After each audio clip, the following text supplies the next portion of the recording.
وفاء الكيلاني من سنتين سألتني فضل قال لك اتحجبي، فضل قال لك خالص، فضل يعني كلامنا مع بعض عادي جدا، يعني شخص طبيعي لا بيتدخل في حياتي ولا انا بتدخل في حياته. يعني لما حصل ده وخد الموقف بتاعه ده، مش معنى ان احنا اصحاب ان انا اتدخل في خصوصياته، هو حر. وكمان فضل عمره ما تدخل في حياتي الشخصيه ولا قال لي، يعني هو مثلا شايفني ان انا ماشيه في طريق غلط او حاجه، بالعكس بعد حفله ستار اكاديمي مثلا قال لي غنيتي حلو والله على احساسك، وما كانش عنده اي تعليق لا على لبس ولا على ده الحفله الاخيره.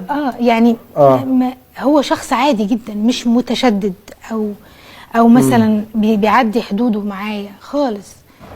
كل شخص فينا عنده حدود، وكل واحد فينا عنده حاجات صعب ان التاني يتدخل فيها.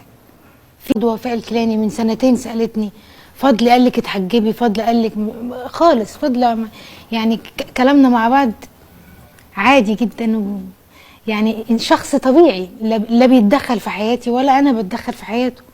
يعني لما حصل ده وخد الموقف بتاعه ده، مش معنى ان احنا اصحاب ان انا اتدخل في خصوصياته، هو حر.